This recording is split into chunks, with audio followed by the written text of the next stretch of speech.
Julian. You said that Reformed churches hold to what we hold the three forms of unity. Surely the Church of Scotland, the Church of England, the Presbyterian Church of Ireland, and these other Presbyterian churches call themselves Reformed. They don't hold to the three forms, they hold to the Westminster Confession. Does that mean that that confession is faulty?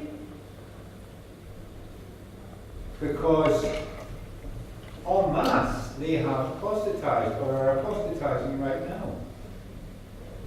Is it because they don't hold to the three forms and never did?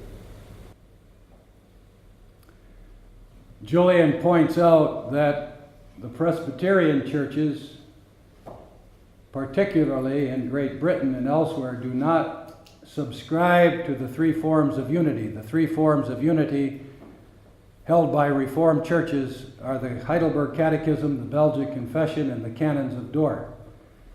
The Presbyterian churches in Great Britain and elsewhere, America too, have as their creeds the Westminster Standards, the Westminster Confession of Faith, the Westminster Larger Catechism, and the Westminster Smaller Catechism.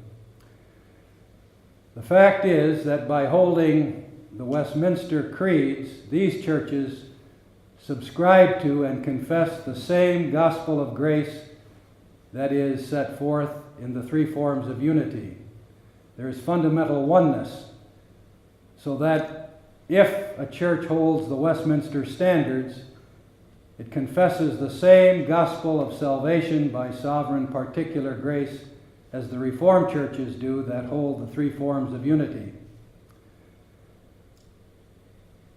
The fact that these Presbyterian churches are falling away is not due to the fact that they don't hold the three forms of unity, but rather to the fact that they are falling away wickedly in spite of the declaration of the truth in their own creeds.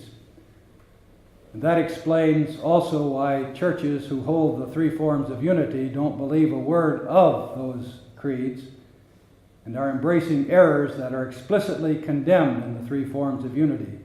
It's apostasy. It's deliberate, inexcusable apostasy from the truth and from Christ. And when I am talking with a Presbyterian in a church that has fallen away from the gospel of grace, one of the first things I do is to remind him that he is sworn to confess the truth as it's found in his Westminster Standards.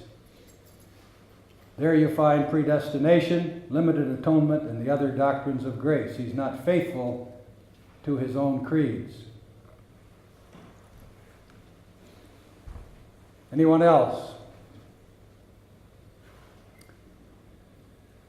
Pastor? Yes.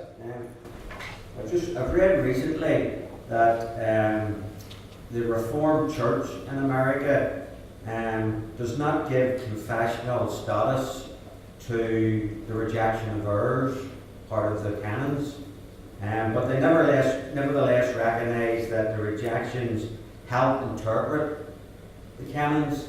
My question is, are the Reformed Church of America correct in this regard, or do they err and the rejection of errors are confessional? The brother points out a truth concerning the Reformed Church of America, a denomination found largely in North America, that they have never adopted or subscribed to the Rejection of Errors section of the Canons of Dordt. And what he points out is true. The Reformed Church of America does not subscribe to the Rejection of Errors. Their statement, however, that those rejection of errors merely explain the positive exposition of doctrine is not correct. The rejection of errors, as I pointed out at the beginning of my lecture tonight, does more than explain the positive section of the canons. It does that, and in fact, if I had the time to finish what I had written out in my lecture, having mercy upon you, I quit early. that is, before I had finished what I had intended to say, the rejection of errors section of the canons contain the biblical proof for everything that is confessed in the positive section. If you scour the positive heads of doctrine, you will find very little, if any, biblical quotations or references. All of the biblical proof is found in the rejection of errors. That makes the rejection of errors section extremely important, doesn't it? That rejection of errors section also, to some extent, explains the positive section, but it does more than that, far more than that. It defends the positive section against the errors that are opposed to the truth confessed in the positive section.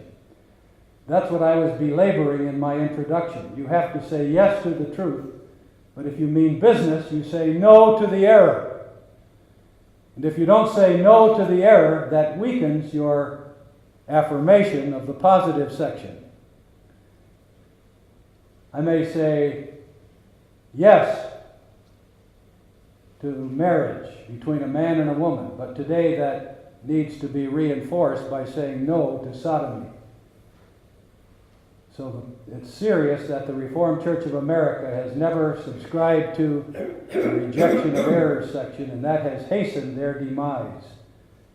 They have fallen away as a denomination long ago, and partly the reason for that is they didn't have the rejection of errors section, and they didn't have it living in their ministers and theologians.